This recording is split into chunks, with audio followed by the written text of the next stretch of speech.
دكاتره الزماله ودكاتره مواد المستشفى. النهارده بنرحب معانا في الدكتور احمد راضي استاذ جامعه اسكندريه طب النفس. بيشرفنا الحمد لله انه لبى الدعوه وجالنا، انا عارف ان وقته ضيق شويه ولسه جاي من السفر. احنا كنا حابين ان احنا نسمع عنه عن السايكولوجي والديفلوبمنت اوف بيرسوناليتي.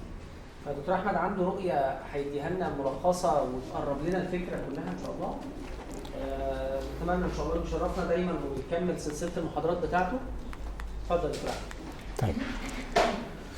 طبعا انا متشكر للجامعه بتاعكم. عشان نتكلم على السايكولوجي ديفلوبمنت الحقيقه يعني it's a very vast subject.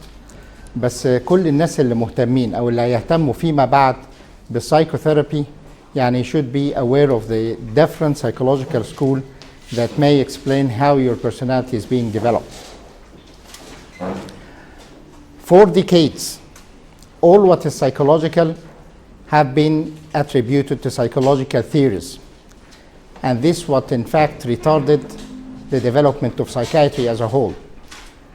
Whenever you are asking someone why you may get depressed, you will hardly get the answer that there is some chemical changes in your brain that are going on. But you will get a lot of descriptions. All of them are psychological in the first place. Maybe he had a difficult childhood. Maybe he had difficult familial context. Maybe he had a difficult personality while being raised up. But you will hardly get a definite answer that's neurobiologically based. And this is why our medical discipline as psychiatry as a whole is still lagging far behind cardiology, lagging far behind neurology, and lagging far behind many medical disciplines. Psychological phenomena to understand the personality development, which is practically speaking very vast. I tried to summarize how the personality is being developed from my own personal perspective based on three major categories. One category is the psychoanalysis, which is instinct-driven model. This means that the human being is born with certain instincts, and those instincts or drives are pushing one person to behave in one way or another in certain circumstances. So it is based on your instinct, and this is one current, including Freud and some new Freudians. And then a second current is based that your personality is simply being developed through a learning process throughout your lifespan. And a third one is telling that the environment is taking the upper hand to shape your personality, which is a systemic approach of Paul Watzlawick. So we have three aspects to go through. The personality is simply the mixture of the different characteristics that make you different from another people in terms of how you are interacting to your environment and how you are interacting with others or interpersonal relations and others in your environment. I will start with Sigmund Freud, and always Sigmund Freud is the standard to compare with, and this is our reference point. Freud was not a psychiatrist, and when Freud started his psychoanalysis, there was no psychiatry, in fact. Freud was a neurologist. And when he started to work at the casualty service in the emergency departments, he was astonished with a large number of those patients coming, complaining of different somatic complaints like paralysis of one hand, deviation of one mouth, or even disturbed consciousness, while in fact they have nothing organic to explain. So the first thing that was shocking him is the large and vast number of what we call nowadays as hysteria. And even data coming from recent studies telling that 70% of patients coming to casualty service in fact have nothing organic. So his observation is still valid, not only for neurological disorders, but for even all medical disciplines. So he started to give a psychological dimension, let's say that, to somatic complaints. And he started to invite patients to talk about all what may be I mean psychological stresses they have been going through during last week, during last days, and trying to encourage them to talk about their stress. Whenever you are angry or whenever you are very distressed from any subject, and I'm trying to urge you and to put some stress to you, to urge you to talk about your stress, you are always saying, no, I have nothing. This is a normal reaction. Whenever you are in severe stress and I'm telling, what's going wrong? Why you are so distressed? Is there something going on? No, I have everything is fine. So people don't like to get exposed. So he finds that whenever you are trying to addressing those patients in terms of psychological stresses they have been going through, he is always met by resistance. So he started to develop his first technique in psychoanalysis by encouraging patients to stay on a couch, and he started to sit away from the visual field so that they are not seeing him, I mean behind their head. And he started to invite them not to address the psychological stresses specifically, but rather to speak about all what's really going there in their mind. And this is how psychoanalysis has been born. This technique is still used by the classical psychoanalysis, and it's called the free association technique. What's interesting in the free association technique is that it surmounts the resistance that patients are trying to tell. Maybe they are not addressing their psychological stress directly, but over time they are starting to talk about it. And he started to find that patients are not telling things directly, but they are telling things about dreams. I had a bad dream, I had a dream about that, I have a friend who told me a dream about me, and so on. And so he said that maybe the dream is the key to understand what's going abnormally, what's going wrong psychologically in an indirect way. And it is the way to understand the unconscious mind. And he wrote his famous book, Interpretation of Dreams, and all books of Freud can be downloaded for free from many psychoanalytic societies.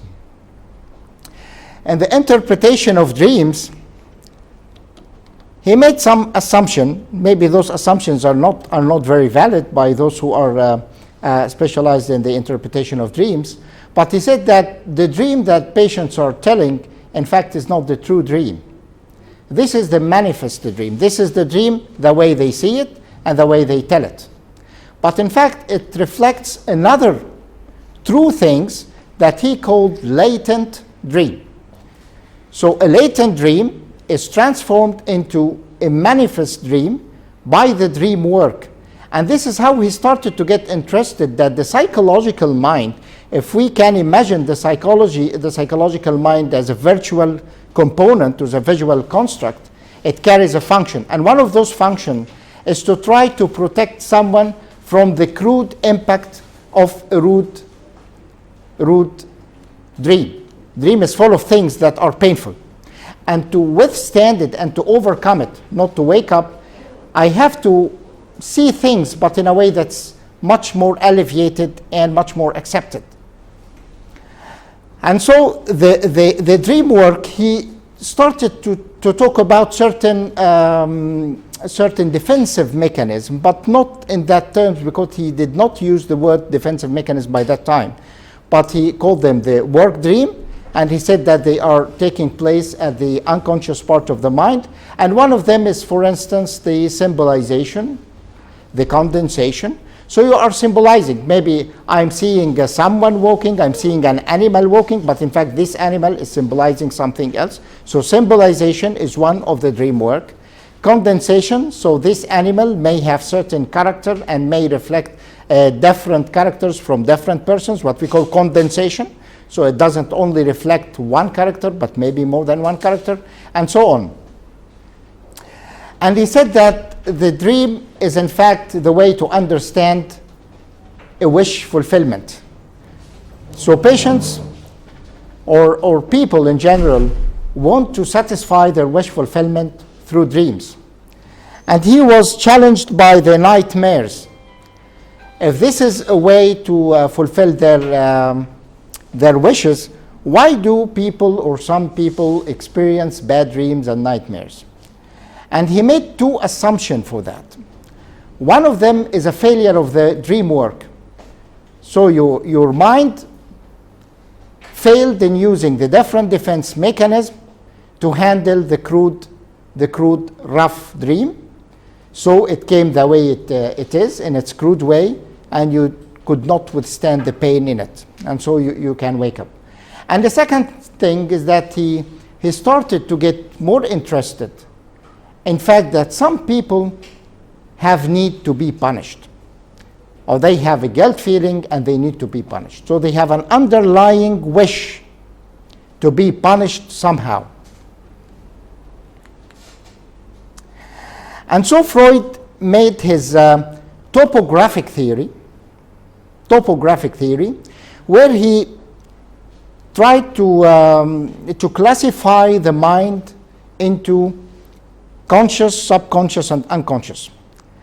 And because this was a science that was not really established before him, you will find that Freud, in fact, authored many books, and then he criticized them and authored another books and so on till he reaches his theory. So he said that the mind has three main parts. We have unconscious part of the mind, which have a lot of experiences I'm not aware of. And I have subconscious mind. This is part of the mind where I'm not really conscious of them, but I can get to them easily by certain cues. For instance, if you say there's someone who gave a lecture today, he was putting a black suit, so you can remember the name of him. So this means that I have been stuck in the subconscious part of the mind. So I can get to the information by simple cues. And the conscious part of the mind, this is the part simply you are aware of.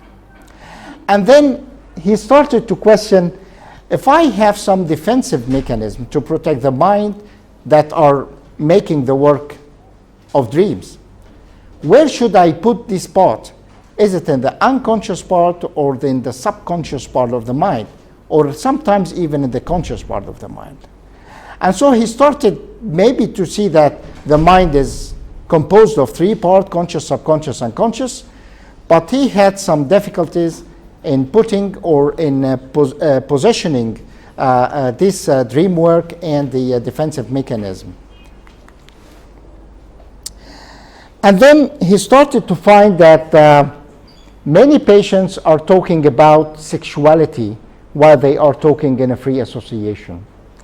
And so he started to find that as far as patients are very concerned with the sexuality, it may reflect something that's much broader than a sexual act.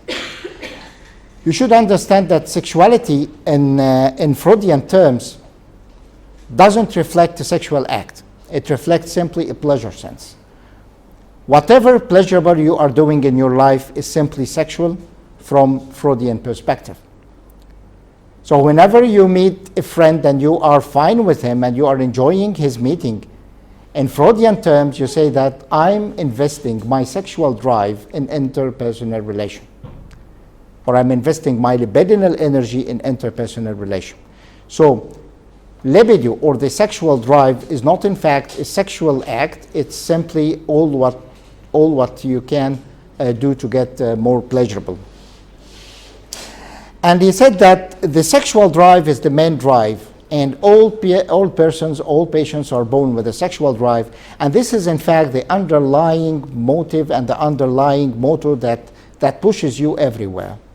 So you are passing your whole life trying to maximize your pleasure sense, and this is how it goes. And he made his famous book Towards a Dual Instinct Theory.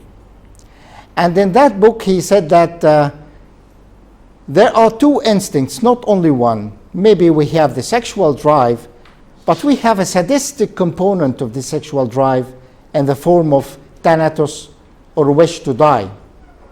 No creatures, in fact, has a wish to die.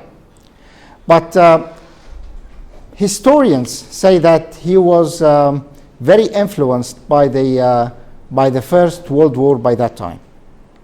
So he started to find that many people are killing people for no logical sense.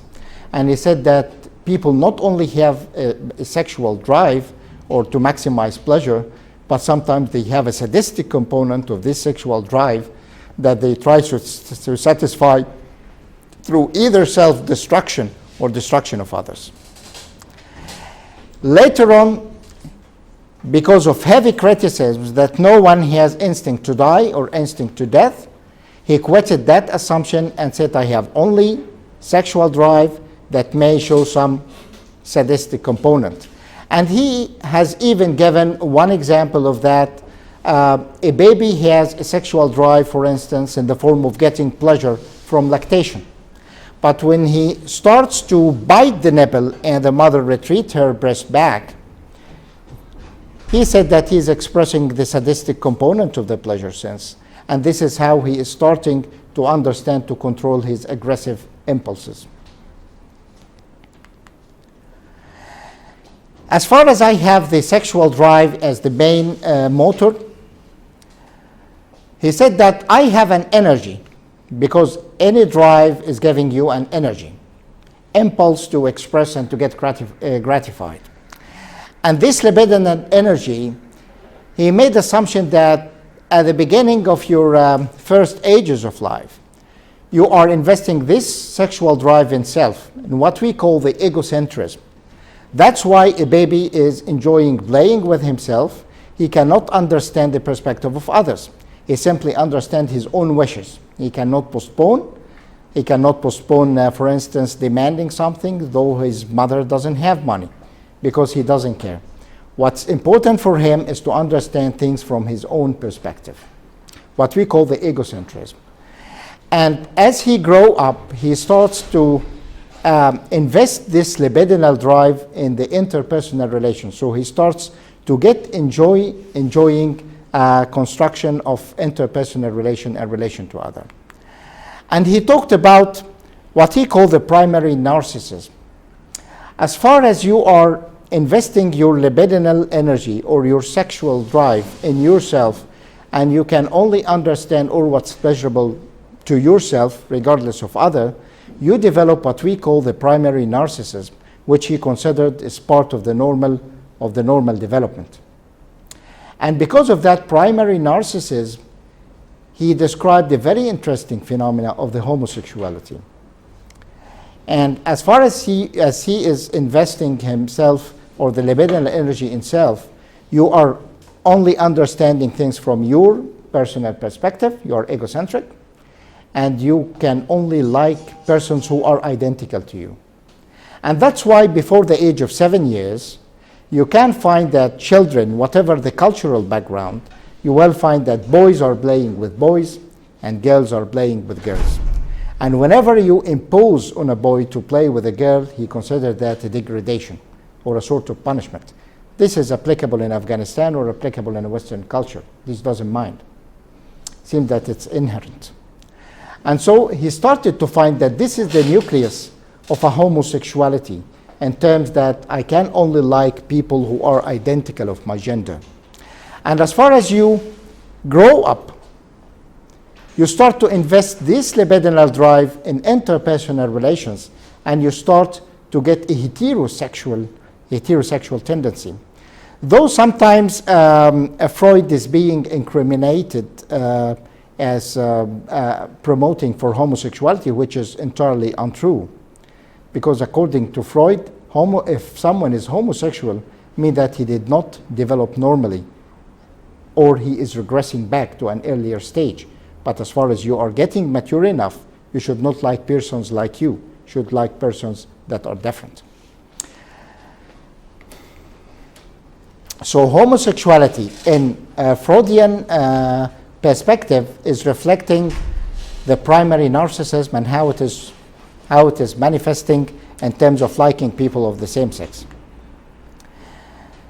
He started then to quit the topographic theory of the mind, and he made a whole book on the structural theory of the mind, where he used three terms: id, ego, and superego.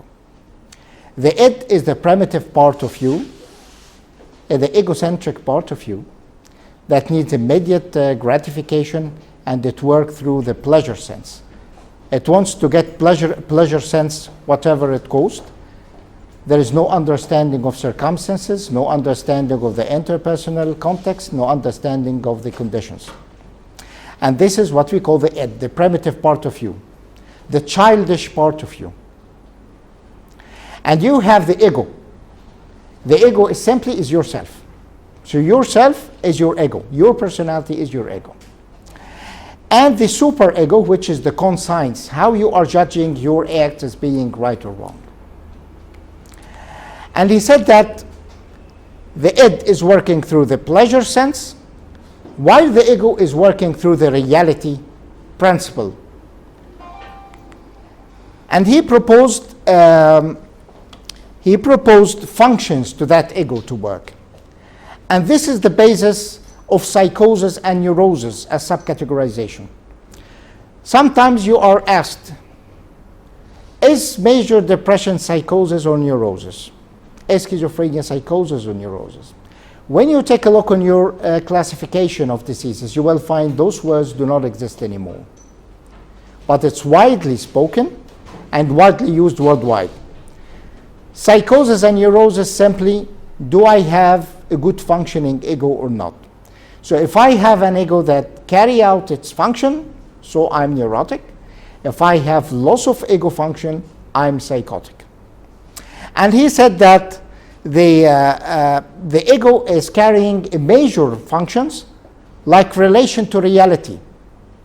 So I can under reality around. I can be aware of who are people around. What is the context?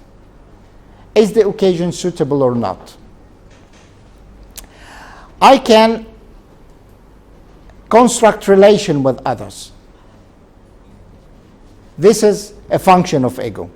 And I can use the defense mechanism to protect myself, because my ego should always be in a well-being state. So I'm trying to redefine things around so that I'm keeping myself in a well-being state. A logic thinking and the synthetic functions, how I can put premises together in order to construct a principle or construct a philosophy in life. So when you, for instance, take dissociation, when you take a look on dissociation, for instance, as a symptom, a very interesting symptom. You can dissociate and imagine yourself and being taken into a daydreaming. When you take a look on the current diagnostic criteria, you will find that dissociation disorder is not a psychotic symptom. But from Freudian perspective, as far as I'm losing my sense of reality, I'm psychotic. And all old schools, even abroad, when they find, many of them, when they find a patient who is dissociating, they say that he has a psychotic nucleus, and they give an antipsychotic.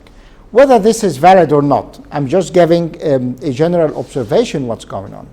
So as far as you are getting illogic thinking, morbid thinking, this is enough, according to Freud, to say that I'm going into psychosis. And those defense mechanisms, and I think most of you are aware of many of those defense mechanisms. And we can classify them simply into healthy and unhealthy defense mechanisms. Let's start with healthy ones. Egyptian people like to make jokes, and they are funny people. And you will find the same way in Brazil, the same way in Argentina. But when you take a look on German people, they do not give that jokes. When you take a look on Scandinavian, they don't give that joke. In fact, telling a lot of things in the form of jokes is a humor. And a good sense of humor is a healthy defense mechanism to alleviate the true suffering you have. So instead of telling that you are oppressed, you are trying to make jokes about being oppressed. This is how you are trying to keep your well-being. So humor is a healthy defense mechanism. So the more you are stressed, the more you are using defense mechanism, but the more you are joking, this is fine. This means that you are using a healthy defense mechanism, but it seems that nowadays even joking is failing. Okay, this means that, and that's why you will find that many people are nowadays having a depressive tone. I think the situations have always been bad, but I think the situation were bad and people were using defensive mechanisms and things were going on, and now defensive mechanisms are failing and you are starting to experience true depressive tone, true aggression, and so on. Another healthy defense mechanism is the sublimation. Sublimation is simply giving a sublime meaning of something that's bad. If I'm aggressive, I can go and practice judo, practice boxing, or making surgery. But in fact, it's very difficult to cut into one person. But as far as I have certain aggression that I can express, through doing the same aggressive act, but in a socially accepted context, what we call the sublimation. Suppression and not repression. Suppression and not repression is in fact to get rid of those bad events, not to keep them in the underlying unconscious mind and just moving around now and then whenever I'm stressed. And we have some unhealthy defense mechanism. The golden defense mechanism is repression. Repression means simply you are putting the bad event into the unconscious part of the mind. And this is the golden defense mechanism. Always you are using repression whenever you are stressed. But whenever I'm putting the bad event in the unconscious part of the mind, the associated feeling and the associated energy, I should get rid of them by using a second defense mechanism. For instance, displacement. Supposing that this morning I have been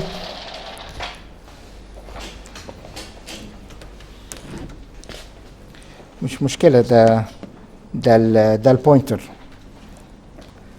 أنا هقلب من هنا وخلاص. معلش أنا عارف يعني إن الحاجات بتاع psycho analysis ممكن ما بتبقاش clear، بس whenever you have a holistic vision الدنيا بتتركب على بعض، عاملة زي الاناتومي كده. تدرس الدراع أو الانسيرشن أو ما بتركبش صورة إلا لما يبقى عندك تخيل للدراع. Displacement is a very easy defensive mechanism. It's unhealthy. Supposing, for instance, you have been through a bad situation this morning. You forget about it. You will not carry that online all the time to be able to start your day and continue your day. So I will put that bad situation into the unconscious part of the mind. But what about the anxiety that's associated with it? I can displace it to another person. I can displace it to the security poor guy, or I can displace it to a friend. So I make a conflict with him, while in fact there is nothing that really merits that or deserves that kind of conflict. So I'm displacing on him the bad feelings that are associated with something that I put in the unconscious part of the mind, and I'm trying to convince myself, no, I forgot all about it. But in fact, I did not forget. I'm simply displacing the associated symptoms. So this is a displacement. And this is how phobia, for instance, is being built. According to Freud, if you are having a phobia, in fact, I'm displacing my excessive fear because I felt insecurity during my childhood due to abuse or due to bad situations during my childhood, and I'm repressing that. So I'm not, in fact, afraid of dogs. I'm afraid of something that's much larger, but I cannot tell all people around. You have denial. I'm saying I don't like to believe in that, though it's a reality. And this happens frequently during pathological grief after the death of a beloved person. You have projection. I hate you, but instead of convincing myself of that I have hatred toward others, I say that people hate me. So I'm projecting my own feelings to others. Rationalization, trying to convince myself of things that entirely illogic. And any person who is hearing what I'm saying as justification, oh, what are you saying? This is completely illogic. No, it's like that. I can understand. So I'm trying to rationalize things in an incoherent way. Sometimes even giving some philosophical touches just to give the impression that I can understand many things with a deep understanding, what we call intellectualization. And that's why you will find a lot of schizophrenic patients sometimes talking with a philosophical language that as if they are trying to explain to you things because of their deep understanding of things, while in fact it reflects nothing. What's important for us is to understand the idea that I have pathological and I have unpathological defense mechanism, and I can use them whenever I'm in danger to protect my my well-being. And then comes the famous psychosexual developmental theory of Freud, which is a magnificent theory in my opinion. He said that the sexual drive, I can categorize the different stages of development of personality according to how I'm investing or where I'm investing this sexual drive, what he called the sensate focus. So the first 1.5 years, the main focus of the baby is to get his milk, or lactation simply. And so the source of pleasure, the main source of pleasure is his mouth. And this is how he called it the oral stage. The oral stage. And between 1.5 years and 3 years, there is the toilet training, and the main source of pleasure is when he gets gratified by the parents by controlling his fecal matter. And he called that the anal stage. The anal stage. And as you find here in the anal stage, the same act can be gratified and can be punished for. So he can defecate in a place that's unsuitable, and he will receive punishment.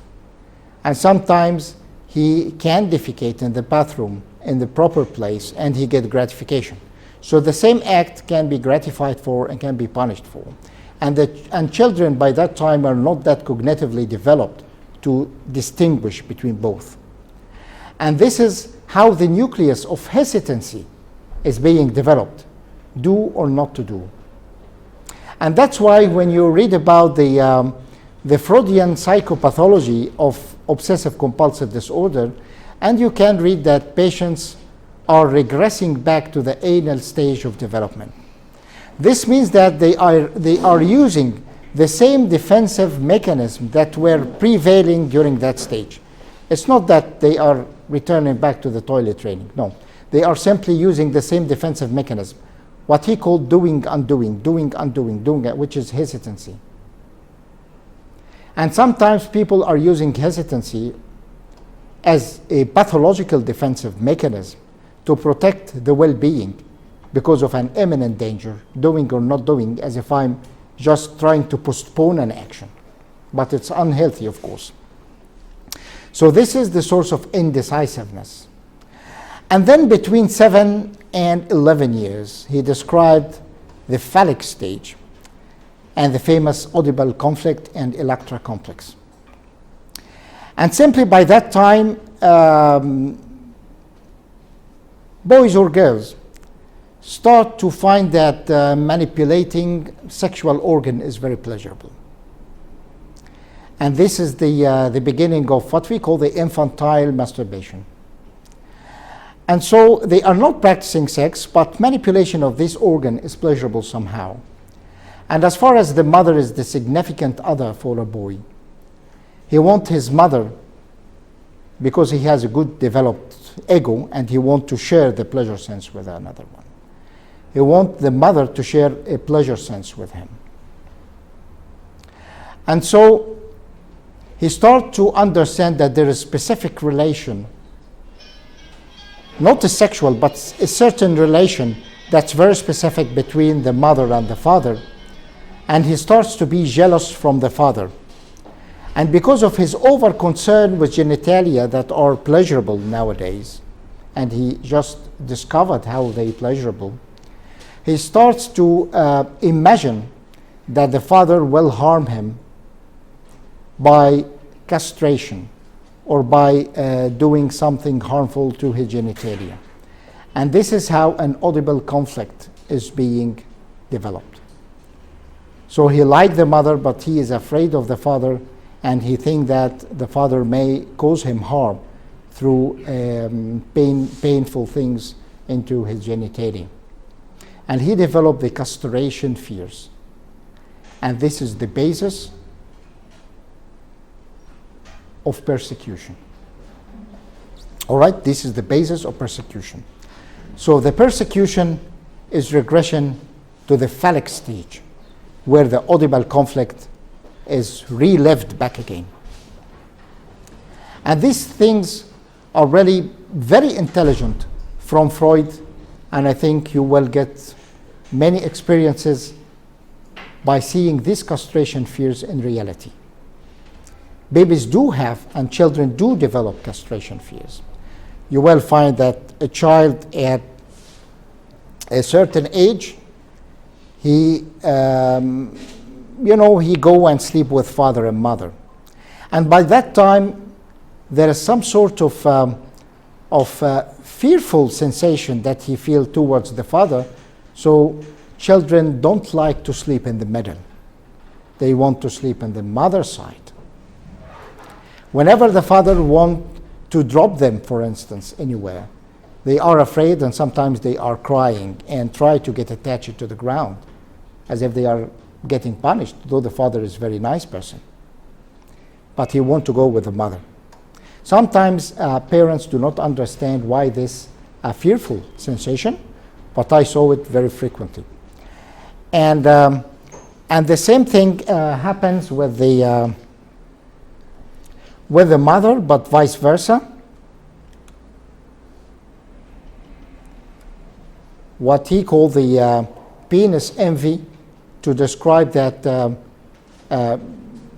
she likes the father and she wants to have a good relation with him to invest the sexual drive, but she is jealous from the mother and thinks that the mother is going to harm him.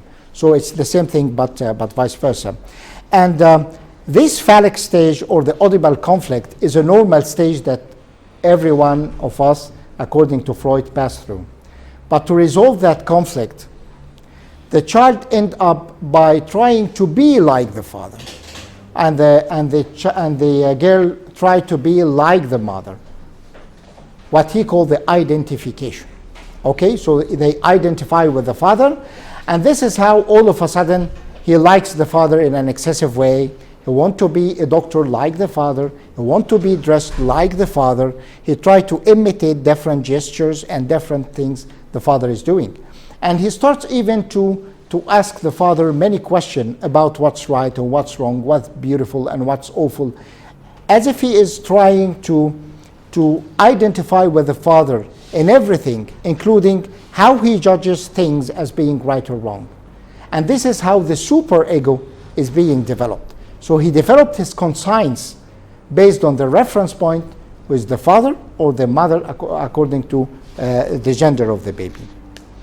And then he passed through a latent stage between 11 years and the puberty. He said that nothing major is done by that time, but just more investment of libidinal energy in peers and friendship development. And then at puberty, he experienced the sexual act the way it is, as it's a pleasurable act, and he called the genital stage.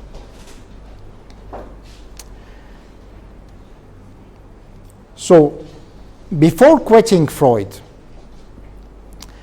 I want you to be aware that all psychoanalysis is based on two facts. That I have an unconscious part of the mind and I have a conflict in that unconscious part of the mind. Whatever the psychoanalytic theory you are adopting, but anyhow, all of them do believe that there is an unconscious part of the mind and there is a conflict there. Freud evoked the concept of anxiety many times. During the oral stage,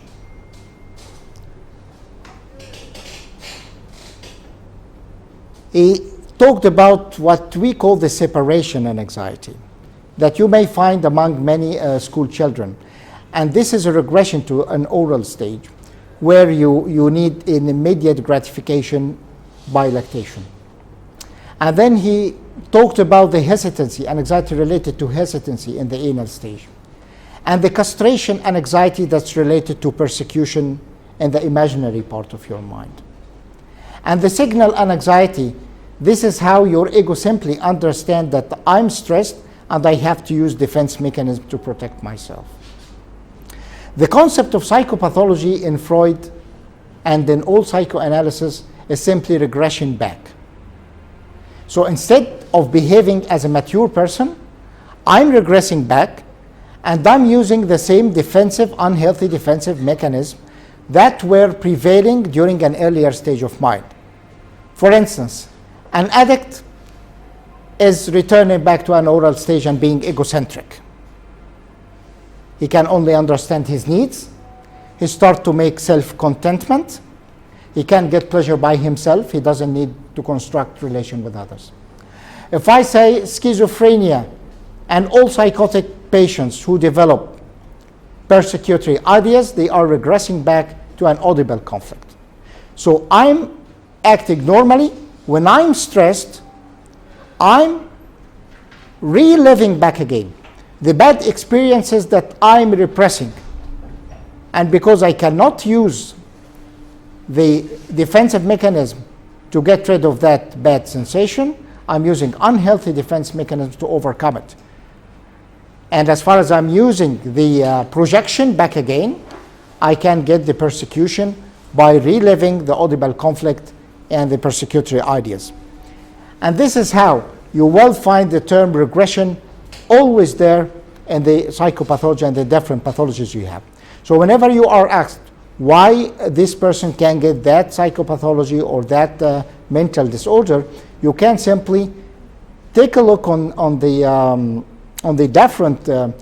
different theories of Freud and say whether he is carrying a primary narcissism position, whether he is investing his libidinal energy in self or in a healthy way with others, whether he is regressing back to an earlier stage, whether he is using bad defensive mechanism, whether he is failing to use bad defensive mechanism. So by simply knowing the main assets of the Freudian analysis, you can construct a lot of things related to the mental disorders. Then came some new Freudian approaches, and I just carried some examples. There are no written things under, but just to take a look on them. Melanie Klein was mainly working with children. And the main difference between her and Freud is that she adopted the concept of the duality of the instincts. But she said that the main instinct is not the sexual drive, but in fact the thanatos, the death drive, the aggressive drive. And she said that the baby is born with an aggressive drive that's prevailing, and he projects that aggression to the mother and start to be afraid of the mother, what she called the paranoid possession in the first 6 months of age. And then as he gets cognitively more developed, the baby starts to understand that the mother has good things and bad things, and he's afraid that he is going to destruct the good mother, and he gets the depressive position. So the baby starts with a psychotic position and ends up with a depressive position, and then ends up as being a normal person with good balance.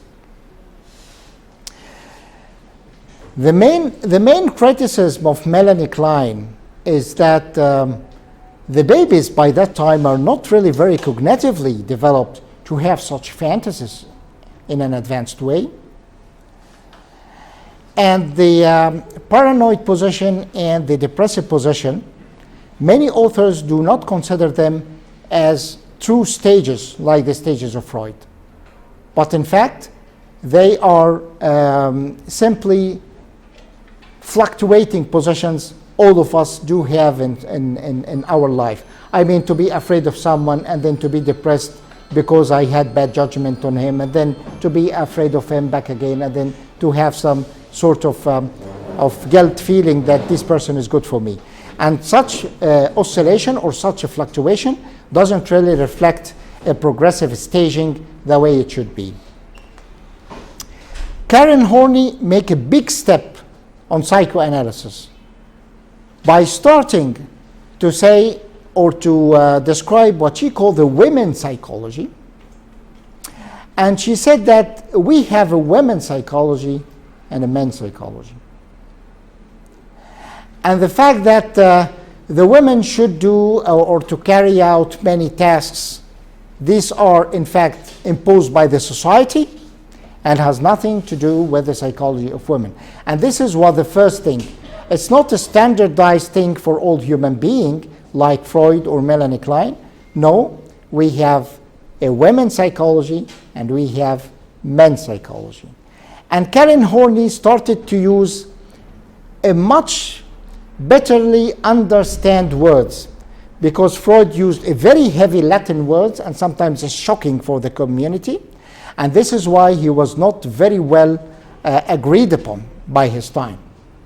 To say that people had, you know, you will hear many things about, do babies need to make sex with their mothers? What's that about? Everything is sexual, everything. But in fact, this is not how Freud tackled the situation. But he used very shocking words, Latin words, and this was stigmatizing psychoanalysis by that time. So Karen Horney used a very simple words to explain her theory. She said, for instance, that an anxiety is simply basic anxiety. All people are born with basic anxiety, and they are living with the basic anxiety all around to keep their good well-being. And she started to get more emphasis not only on the instincts, but rather the impact of the society as well. So she said that I have a basic anxiety, and part of that basic anxiety is related to how my caregivers, my parents in the first place, are putting pressure on me. So I have myself, which is my true self, and I have my caregivers, father, mother, and significant others, who are imposing a model of how I should be to be gratified and to be a good boy. And this is what she called the ideal self. And you are living your whole life struggling between your real self and the ideal self, because your point of reference is externalized. So your point of reference as being good or bad is not yourself, is how your caregivers are seeing as good or bad. And the main therapy of Karen Horney is based off getting rid of the different shoulds you are creating for yourself. I should be dressed like that. I should be a physician. I should gain a lot of money. I should be the first in my class. And there are a lot of shoulds that are alienating from yourself, your true self, to be an ideal self, and engendering more and more and nurturing your basic anxiety. And the different defense mechanism of how your true self is changed or transformed into ideal self, she called that the neurotic pride. Neurotic pride. This means different mechanism of action where I'm trying to convince myself that the ideal self is perfect for me. So I'm trying to do many things against my own desire just to convince myself that the ideal self invented by my caregivers is the good thing for me. So as you see here, it's not 100% instance. There is impact. Freud did not talk about the society. For instance, he described audible conflict, and he described a good way to solve it. But he didn't mention anything. If I have something wrong, what can I do? And that's why, till now, the classical analytic therapy is sometimes called insight-oriented therapy, because it makes, in fact, no intervention. It simply tries to help you to understand how you got that pathology, how you got to that point. Just to understand why I got to that point is enough according to Freud. But there is no active intervention, as you see. Harry Stack Sullivan, he made a big move in the psychoanalysis, because he started to say that someone is not in fact living alone, and he is in communication and interpersonal relation all the time with others. So what's interesting is not to analyze one person, but in fact to analyze the interaction between people. And this is why it's called the interpersonal psychology. It's still analytic. He used many defensive mechanisms, and he said that repression is the main defensive mechanism and selective inattention as the two main defensive mechanisms. He believed that there is an unconscious part of the mind. But what we have to analyze is not the person, is what's going between persons. And so what's going between one person and his mother is very important to analyze. This is one major move. And he adopted many things that are similar to Karen Horney in terms of the impact of others and how I have an ideal self and true self. But in other terms, he said good me, bad me, not me, in a way to describe whether I'm satisfying my caregivers or not. Another major move that he made, that he gave a cognitive aspect of the psychoanalysis, saying that people understand things around by three ways of cognitive interpretation: protaxic, parataxic, and syntaxic. So this is the first psychoanalytic person to put some cognitive terms to how you interpret things, and not in a standardized way like Freud. Protaxic seems mainly I can see and I can hear and I have many events occurring around during the day, but I cannot space them. I cannot put what happened before what and what is dependent on what. I have just scattered events around. Parataxic mean that I can put things in a sequence of time. I mean, this event occurred before that one, but I cannot make a logic interpretation that what happened to me is depending on a previous event, and this event is a previous on a previous event. And the syntaxic is the coherent way you are thinking about. And this is why he not only talked about regression in terms of the defensive mechanism and the different stages, because he described many stages for development, Harry Stack Sullivan, but he can even understand pathology in terms of regression on a cognitive scale. I mean, do I think logically, or I'm starting not to see reality and starting to be more and more parataxic? I cannot find the logic thing between different events occurring around. Erik Erikson, and he's a recent psychologist relatively because he died in '94. Erik Erikson has many contributions in psychology, particularly the indirect hypnotic language, what's still nowadays carrying his name, indirect hypnosis or Ericksonian hypnosis. But Erikson made a big move because he adopted the same stages of Freud, but he extended the development of personality till end of life. Freud said that your personality ends up with your puberty. You will not change it anymore. Your personality is developed by the genital stage. I cannot make intervention anymore because your personality is simply developed. According to Erikson, you are developing your personality all throughout your whole life, till you end. And he made, for instance, the first stage, maybe the time frame is a little bit different, trust versus mistrust, but it's simpler to the oral stage. Autonomy versus hesitancy, it's similar to the anal stage. Initiative versus guilt, industry versus inferiority, where you are building your self-esteem. Identity versus confusion, this is what happens during puberty, where you find adolescent boys or girls are trying to adopt different identity, whether to put the veil, not to put the veil, being very, a hardly studying girl, or being, someone who doesn't care about the study, and she's just changing between different identities till finding the identity that suits.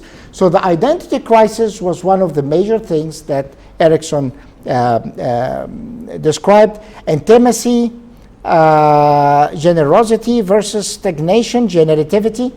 This means that I'm still hardly working or I'm stagnant.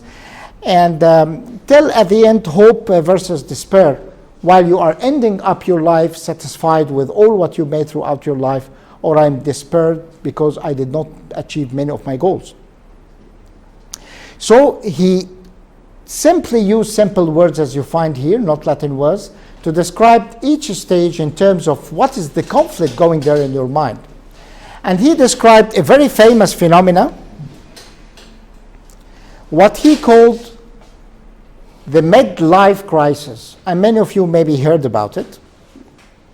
And the 40s, where someone is questioning himself a lot of questions, whether he took the good decisions, whether his life is going in a good direction. I have not enough time to return back and change my decisions. What should I do?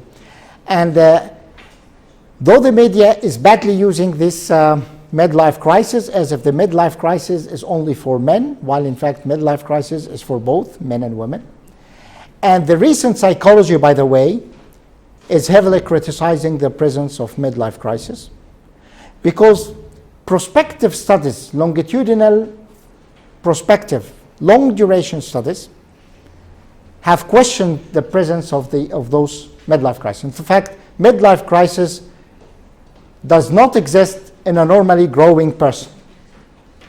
You can find it in a person who had a disruptive childhood, and he had a lot of trouble and mental disorders during childhood, and a very heavy turmoil during adolescence, and then he experienced a midlife crisis. But midlife crisis doesn't exist in a normally growing person, as the recent psychology is showing. So whenever you find someone with midlife crisis, this means all through his life he had some behavioral troubles and interpersonal troubles with others. Now we will quit the psychoanalysis, as all psychoanalysis is instinct driven. You are driven by your drives. To another entirely different concept, which is the cognitive behavioral approach of how your personality is being developed. And we have two aspects, the behaviorism and the cognitive aspects, and we have behaviorism, which is classical and operant. I think you are aware of that, most of you. But just a very rapid reminder of the famous experiment with the dog. So he made a pouch to externalize the saliva secretion to the dog, and the dog usually salivates more when he finds food, and then he started to make a bell ring, then to introduce food. And by repeating that link or that association, it ended up by the dog salivating more by simply hearing the bell, even without food. And this is how he could make that sort of conditioning, so that the bell ringing that doesn't make salivation can make salivation now because of the conditioning that I made. And then I can go for a second order and third order. I mean, I can give a light followed by bell ringing, and then the dog will salivate, and when I repeat that, it will end up by showing the light that will give salivation. This means second order, and then I make a third order, a fourth order, and so on. And he described his classical conditioning. I think they are very easy, but the description of the different criteria of this classical conditioning are very important. We have acquisition, mean that the repetition will lead to acquisition. The more you repeat, the more you will get that conditioning link is being made. Extension mean, okay, well, I will give a bell ringing and the dog will salivate, but if I give a bell ringing for 100 times without giving food, the dog will end up by not salivating anymore to bell ringing, so the conditioning will extinct. Stimulus generalizations mean that salivating to any sound that may be similar, or stimulus discrimination, I mean a specific sound, this depending on the cognitive ability. But a very interesting thing is the second order, so how we can build up more and more stimuli. And the spontaneous recovery, meaning if I have this instinction, so a bell ringing doesn't give salivation anymore, a single bell ringing followed by food will bring the whole conditioning back again. And this can explain the relapse among addictive patients by only taking their addictive stuff only once. So according to Pavlov, your personality is in fact shaped by the different stimuli you have been subject to throughout your life. The organism is shaping his behavior and his attitude, because the attitude is a persistent belief and behavior, through the stimuli you are subject to. And you are passive in your society or passive in your environment. I'm shaped according to stimuli and I have no control on those stimuli. This is the Pavlovian behavioral model. And according to Skinner, no, an organism is born with curiosity. He go and explore around, and according to the consequence of his act or behavior, he may get punishment or he may get recompensation. If I get punishment, I will stop that act. If I have punishment, I will continue to act. So you learn through the consequence of your behavior and not from stimuli. And this is the major difference between the operant learning or behaviorism and the Pavlovian classical conditioning behaviorism. In the second, I'm learning through stimuli, while in the former, I'm learning from the consequences of my act. And according to behaviorism, simply, this is how your personality is being shaped. By the stimuli you are subject to and the consequences of your behavior. So I'm making that character, I'm making that behavior, I'm repeating that till it becomes part of my character.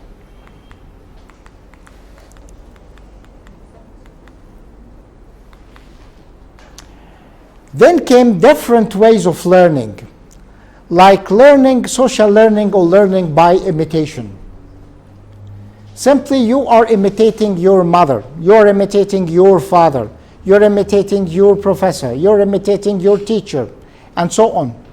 And even a child is imitating people around by trying to dress the same thing, putting the same shoes, trying to trim their hair the same way that the adults are doing, and so on. So a person is imitating the different important figures around, and he learns through imitation. This is Bandura, social learning. He said that we have conditions for effective modeling by attention. We are attentive to significant others, not all people around, and we retain how they are behaving, and we are trying to reproduce what they are doing, and then we are seeing the consequences. As far as I'm doing the same thing like my father, like my mother, you will get automatically gratified, and so you get motivated more and more to imitate and social modeling. And this is a simple thing. Why do someone open the door according to the three different models? According to Pavlov, because there have been a lot of time where the door was open and it was followed by something good, so I will go and open it. According to Skinner, I have tried to open the door many times, and whenever I open it, I get some sort of good thing or recompense, so I'm repeating the act. And according to Pandora, simply I saw someone who is opening the door and everything went fine. So I'm imitating things.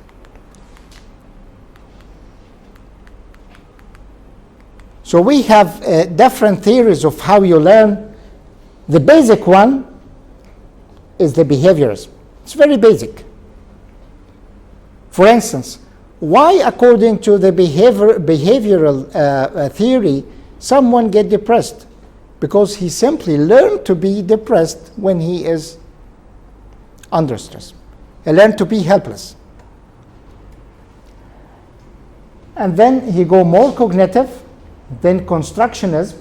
This is how you get more information to build a philosophy of life. And learning through experiencing, what's called experientialism. And then social imitation and contextualism. Understand things within their context. These are stages of learning. And then we go to one of my favorite theories, what we call the systemic theory, which is the last asset that we are going to talk about.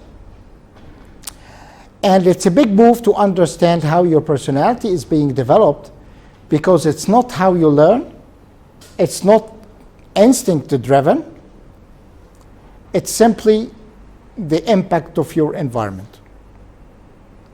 So whatever happened to yourself, this is because of the environment around and the interaction that went bad. And to understand how the systemic approach is developed, because it's a recent, relatively recent one during the last maybe 60 years, but gaining a wide acceptance. And it's the basis, by the way, for a family therapy for those who are interested, the basis for the brief strategic therapy, brief systemic therapy, many of the couple therapy models that are not behavioral, like the IBCT or the BCPT. What's interesting in the systemic theory is that it was not developed by psychologists and was not developed by psychiatrists. In the 50s and 60s, at major universities, there were some general lectures that all people were attending. For instance, a big chemistry discovery, and people from psychiatry, medicine, physics are all attending just to understand, because knowledge was not that sophisticated as nowadays. And one of the major basics of this systemic theory is grounded to Norbert Wiener, and he was an engineer working at the MIT, which is the Massachusetts Institute of Technology, and he was working, in fact, on cannons, how to make a missile that is working through the analysis of the consequence. So it redirects its direction, its velocity to hit the target. And he said that to have a perfect hit, the stimulus itself should analyze all the time the probable consequences and change its behavior. And he was the first one in history to use the word feedback. So all the time he has to analyze what's happened, what's going on, analyze, and then make a feedback and change its direction because the other target is moving, and so on. And he made the word feedback. And then he started to question whether this feedback is only for machines or a human being have their own feedback. You know that all endocrinological systems have a feedback. But what's interesting by what has been born by the early scientific people who were interested in this concept is, does our behaviors and our interactions are all liable to continuous feedback throughout our whole life? Do we resemble computers in a network? I'm not living alone, I'm living in a system. And I have different systems I'm belonging to. I belong to the Alexandria Medical School staff. I belong to the psychiatrist community. I belong to Egyptians. I belong to my family. I belong to Muslims. I belong to a lot of systems around. And then they were Norbert Wenner, Gregory Bateson, who was an anthropologist, Paul Václavich, who was a psychologist interested in communication, and Erickson was interested by this systemic theory by that time. And they said that, well, a human being should be analyzed and understood in terms of how he's interacting with his systems. And so the human being is exactly like a computer in a system. The system is working in a certain way. And if someone get wrong in his system, this means that the system is being balanced like that, as someone there is being diseased. And they give a very simple example. Sometimes you have a couple with a child who is heavily pathological. And many child psychiatrists even observe that as well. When the child is getting better, couples get separated, as if this child should be pathological so that the family is keeping in a balanced way. And then they made a certain a question that I'm sharing with you here. What is an open system and what is a closed system? What is a closed system? And is human being an open system or a closed system? A closed system means it's doing the same thing all the time. Human beings are not behaving the same way all the time. They are changing all the time. So it's an open system. And every system has its criteria. One criteria is that every system has a characteristic that distinguishes one system from another. For instance, doctors are dressing and behaving in a certain way. That's why I say you look like a doctor. There is something maybe not very well clearly explicitly said, but there are certain characteristics that doctors are behaving in a certain ways. You will find here at Mamoura, you will find nursing staff are behaving in a certain way, doctors are behaving in a certain way, and social workers are behaving in a certain way. What is they may be difficult to explain, but explicitly, but there is something that distinguishes one system from another. And they call that the boundary of a system. A boundary of a system. And they found that elements that constitute one system have the tendency to upgrade themselves to the totality and not vice versa. This means that when you become a doctor, you behave like doctors, and not vice versa. Doctors do not behave like you. So an element upgrades himself to the totality and not vice versa. That's why when you find like the revolution and the uprising, for instance, if you find many people in the street, you will find many people are joining them, though they don't have any philosophy in life or any specific philosophy in life. This is not because they are going there with a current manifesting move or wave. No, this is the average behavior of an element within a system, because an element upgrades itself to the totality. If most of people are revolting, then they will be revolting as well. This is a simple finding. Another thing, that all elements are in continuous interaction with each other, and they are revising their behavior and their attitude in what they called a feedback system. So any of you is trying to deal with many people around, and they are just changing how they are dealing with different people according to the feedback they get. And they made a third characteristic of a system, which is a system homeostasis. So whenever you shake a system, you will find the system has a tendency to return back to its initial state. And this exactly, if you want to understand what happened in Egypt during the last decade, just try to understand things from a systemic perspective. Whenever you change the system, it returns back to its homeostasis point. Politicians say that الحرس القديم، مش عارف كانوا بيسموها ايه زمان؟ يسموها ايه؟ الدولة العميقة. But in fact, this is the natural behavior of any open system. And the open system is like that. And this is what happened not only in a community level, on your family level.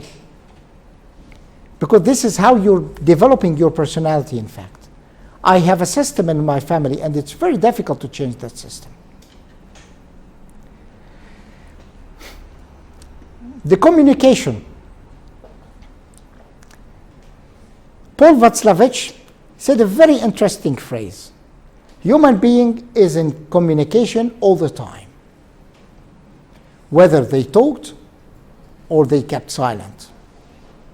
If I get in this room, for instance, and I don't say anything to you, and then I get out and enter back again, get out and enter back again for 4 or 5 times.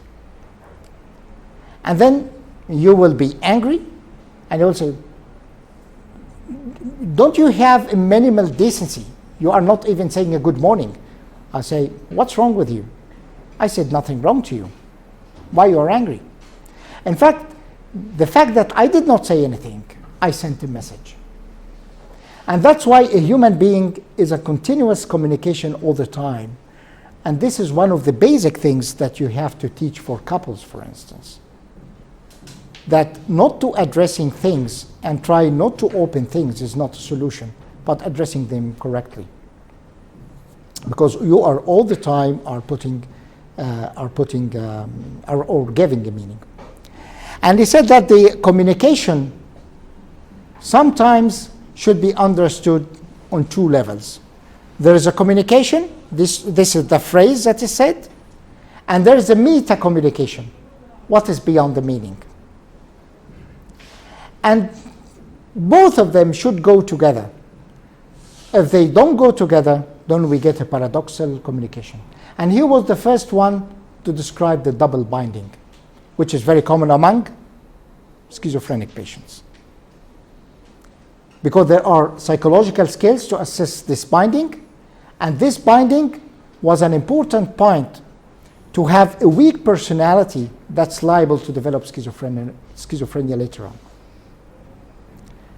So, when you ask someone and just telling him صباح الخير, انت يا اخي انت مش حاسس, انت ما عندكش دم, is this a normal reply to good morning? So this means he has another thing in his mind that's beyond what's morning, and he is angry of.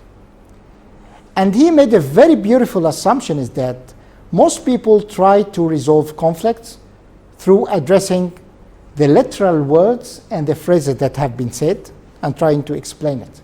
While in fact the problem is meta-communication and not communication. The problem is what's going in mind and not what is being said. How to change a system? If I have been raised in a certain family, I'm adopting a certain beliefs and behavior, and over time it became part of my personality character, and I'm behaving like that with other people's. How can I change a system? Well, I can move the whole system so that the whole system will have different beliefs, different attitudes, different preference of what's right or wrong. And this is called revolution, which is practically speaking very difficult because of the tendency of a system to return back to its reference point in what they call the system homeostasis. So they said, well, either one element can change itself, and this can happen from time to time through learning new experiencing, through having a lot of experiences, meeting a lot of people, changing mind over time. So I can change the element itself. I can change the whole system. But what's more easily achievable is, in fact, to change the relation between two elements.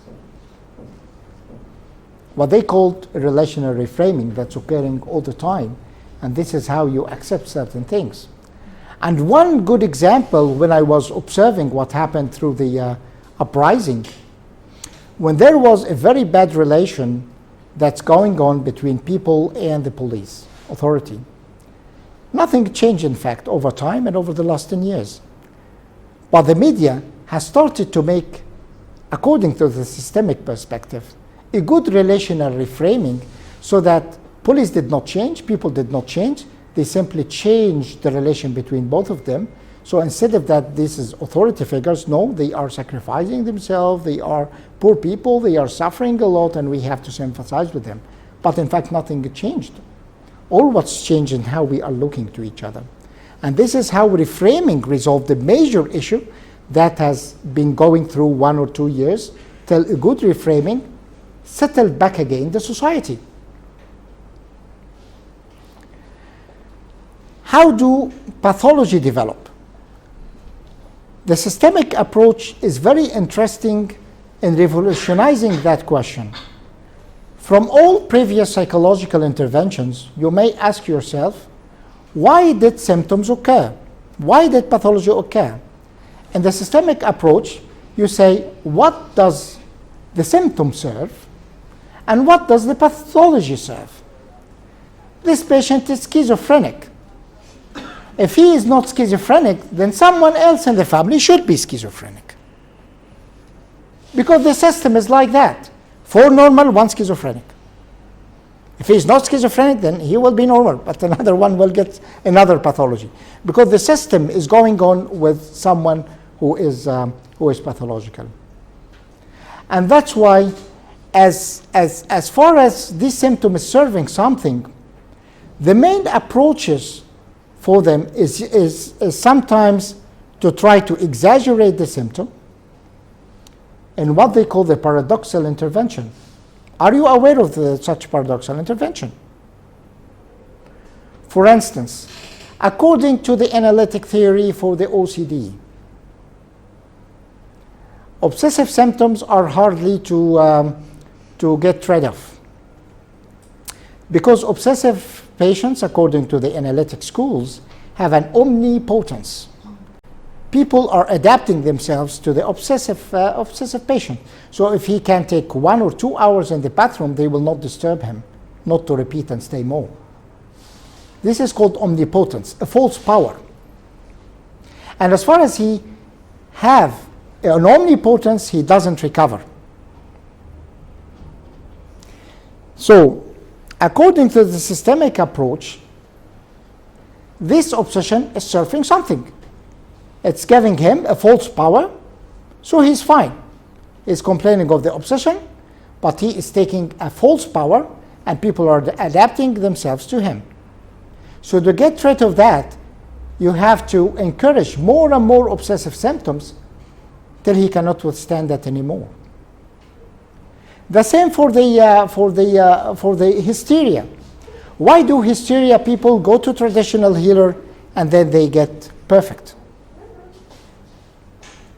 All of you saw many patients with hysteria or conversion reaction going to traditional healers and then they get just perfect. Well, I have a secondary gain and a primary gain. Primary gain means that I'm keeping my well-being by using unhealthy defensive mechanism, which is conversion. Conversion is unhealthy defensive mechanism where you are converting psychological energy into physical symptom. This is why it's called conversion. It's an unhealthy, pathological, neurotic defensive mechanism. So I have a primary gain because I'm keeping my well-being of my ego, and I have a secondary gain because I have sympathy of people around. If I go to a traditional healer, and then he starts to say that there is a demon who gets out through my toe, and he starts to take a stick and start beating me. So the symptom was serving good primary and secondary gain. Now the presence of symptoms will cause me a lot of troubles that outweigh the benefit I get. So I simply, the symptom will disappear because it's not helping and serving something anymore. And this is the same concept of how you can go paradoxal. So this is for the systemic approach, which make a lot of emphasis on the environment and on the interpersonal relations. I think this is for the personality development. I tried to get some coherent way to try to classify it into clear. Someone is instinct driven, someone is based on learning, and a third based on environment. So two approaches are putting emphasis on yourself. One approach is putting emphasis on the environment and not yourself. Do you have any questions? systemic approach يقولنا كده symptoms are solutions. هو ده اللي حضرتك تقصده؟ يعني هديكم مثال. ولنفرض جالكم عيانه اتخانقت مع جوزها فايدها وقفت. لو انت قلت لها انت ما عندكيش حاجه وعملت لها شويه ري اشورنس وبترجع خلاص، الحقيقه قطاع كبير ما بيخفش. مظبوط؟ اسفار انك انت ما حاولتش تتكلم معاها عن المشكله وكده، ساعات تتكلم مع المشكله فتحس انك انت فاهمها فالدنيا بتمشي. انما اللي بيحصل في الامرجنسي دي ما عندهاش حاجه وروحي بتبقى زي ما هي. طيب هي جات لك تعمل لها ايه؟ في السيستميك ابروتش السيمتوم از ذا سولوشن. بدل ما اقول لها ايدك ما فيهاش حاجه واعمل لها ري اشورنس، اقول لها انا قلقان جدا من ايدك، لان حاجات كتيره جدا ممكن توقف الايد. حاجات ممكن توقف العصب، ممكن يحصل شلل دايم، وعلي علي علي خليها تترعب.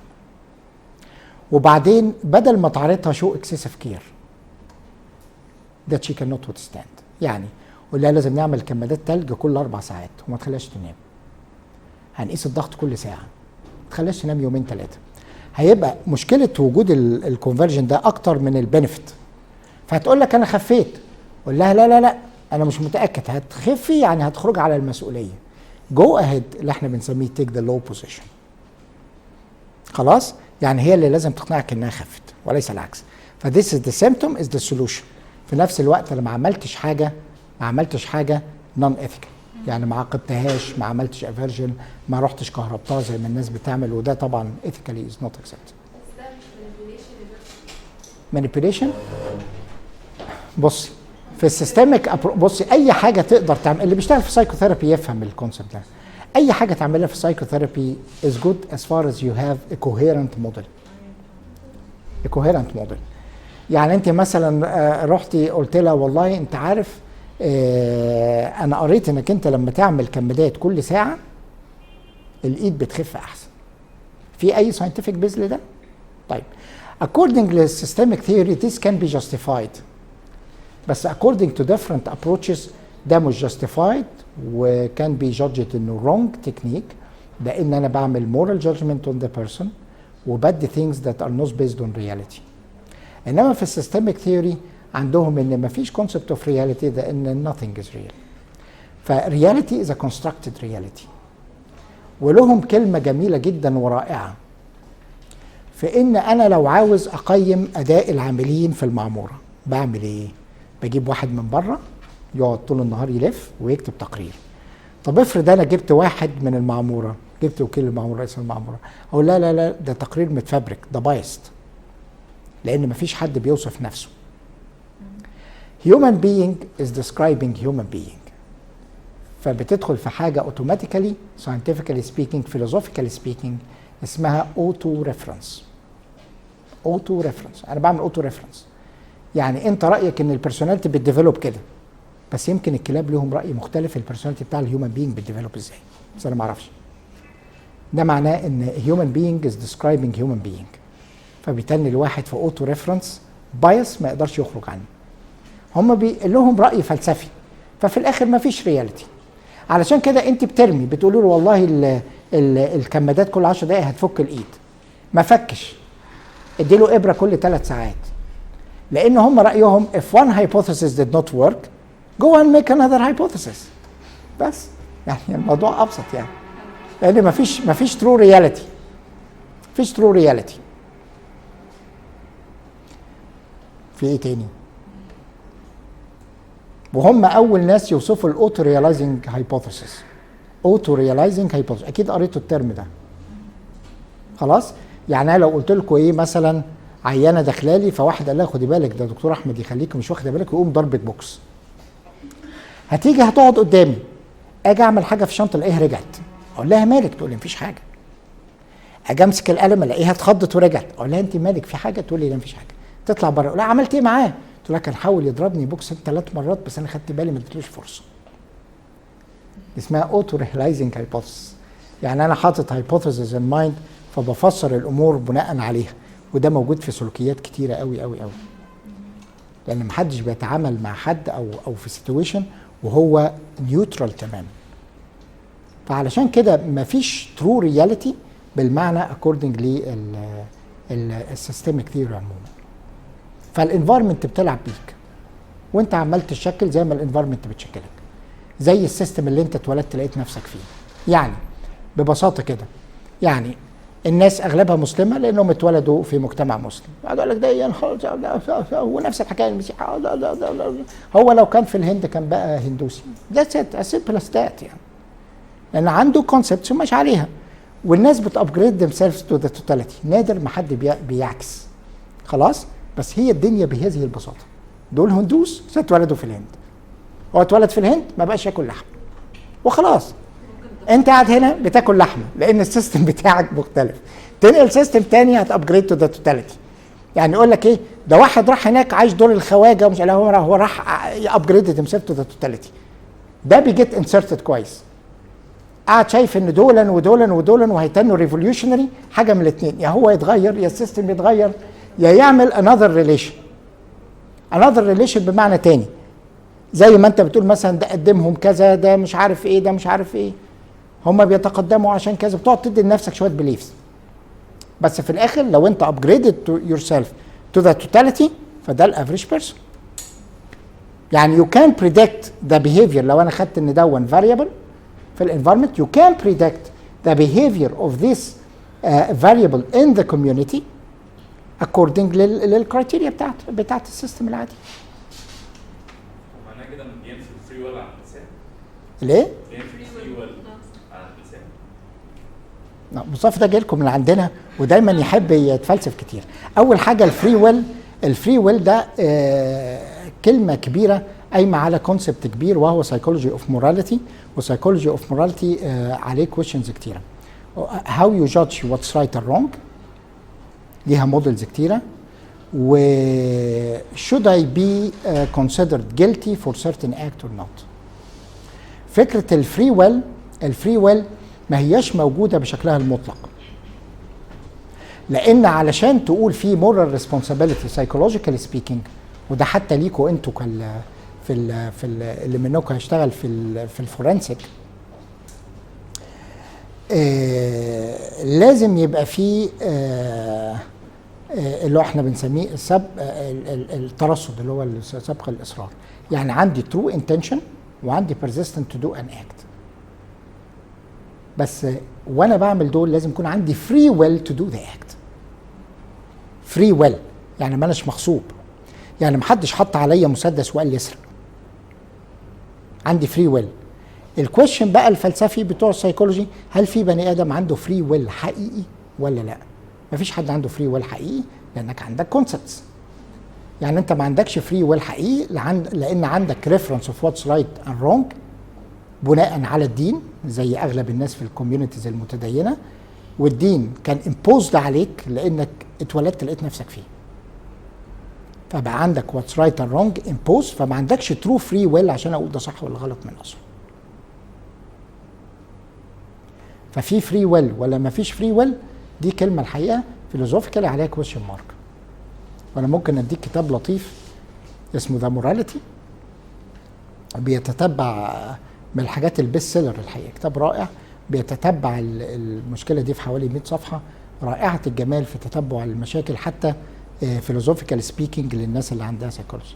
يعني بديها اسمه موراليتي، هكتب لك اسم الراجل اللي كاتبه، هو استاذ في هارفارد.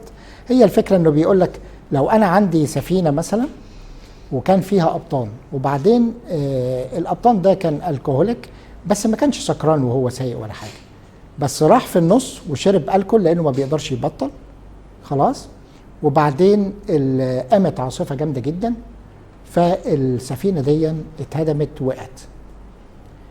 الكويشن كالاتي: should the captain be considered morally responsible for the catastrophe that happened to this ship and the passengers? philosophical speaking لا،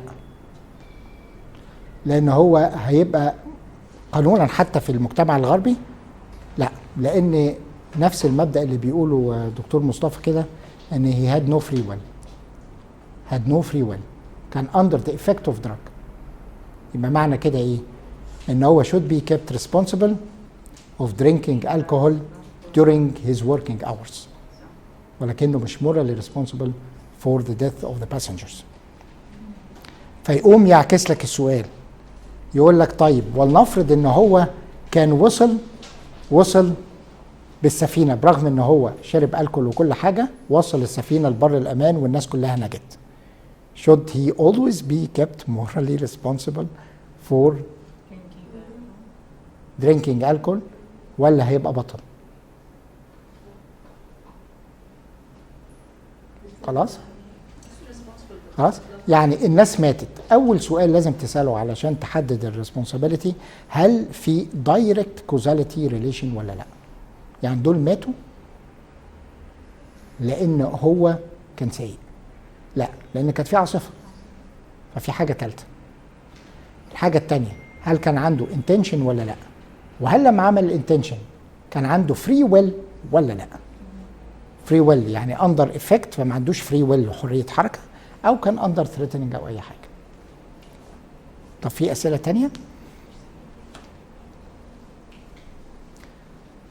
طيب أنا يهيألي يعني لأن أنا عارف المحاضرة ساعة ونص زي ما قال لي دكتور بسيوني، وإحنا خلصنا ساعة ونص بالظبط، بس أنا يهيألي علشان تكملوا الصورة العامة بتاعة البيرسوناليتي ديفلوبمنت لازم تقروا حبة عن الاتاتشمنت والاتاتشمنت ستايلز، لأن دول هتلاقيهم في كل حتة كده مرميين، ما هماش ماسكين ستيجز وكلام من ده، وإن كان هم اتكلموا يعني على ستيجز. بالباي لما وصف الاتاتشمنت قال لك في الأول ما بيبقى فيه ايسوشياليتي، يعني بيبقى مش عاوز يعرف حد، وبعدين من 6 شهور من 6 أسابيع تقريبا لسبعة أشهر بيبتدي يبقى عنده indiscriminate attachment، يعني أي حد يلعب معاه يضحك له ويبتسم له، وبعد كده يبتدي يبقى عنده specific attachment لحد سن معين، هو بيسميه specific attachment، وإن الاتاتشمنت ده له ستايلز، وده المهم. يعني هل أنا لما بتعامل مع الكير جيفر بتاعي من وأنا صغير هل دايما بينهرني أو بيعاقبني فبديفلوب avoidant ستايل، يعني دايما مش عاوز أتعامل مع الناس لأني دايما expecting إنهم they will cause me harm or they cause me pain، ولا إن أنا بتعامل معاهم وعندي secured attachment ستايل لأن دايما ببقى reassured وبحس بالطمأنينة، أو بيبقى عندي confused أو ببقى confused ومش عارف أتصرف إزاي. خلاص، وده بيعمل لي hesitancy و instability أو insecure base. والاتاتشمنت ستايل ده الحقيقة زي ما بيحصل زي ما بيتنه ماشي throughout your whole life، وبيلعب دور كبير في حاجات ياما. يعني حتى في الحاجات اللي هي refined مثلا من السي بي تي، refined من الاناليسيس، البريف اناليتيك ابروتشز، حاجات كتيره بترجع تاني للاتاتشمنت ستايل ده وتحركه تاني، لانه بيلعب دور كبير. مهما حاولت تغير بيفكر ازاي، بيبيهيف ازاي، لا هو عنده مشكله في انه ما عندوش secured attachment. he has never been secured في الاتاتشمنتس بتاعته. ليه هيديفلوب secured attachment مع بني ادم دلوقتي؟ خلاص، فده موجود في الشيما ثيرابي، موجود في البريف اناليتيك ثيرابي، في حاجات كتيره. النت مليان. انت لو كتبت الاتاتشمنت ستايلز اقري عنه، الاتاتشمنت ثيوري اوف بول باي هتلاقي كتير، بس اكتبي دايما اتاتشمنت ستايلز اتاتشمنت ستايلز. يعني كل اللي بيتعامل مثلا في الكابل ثيرابي لازم يفهم منه الاتاتشمنت ستايل ده ماشي ازاي، حتى لو انت ما عملتلوش يعني كبوينت ذات شود بي ادريسد بشكل مباشر ودايركت، انما الحقيقه لازم تبقى فاهم الاتاتشمنت ستايلز. طب في اسئله؟ سكيورد بيز ده عندكم هنا عندكم هنا مكتبه كبيره.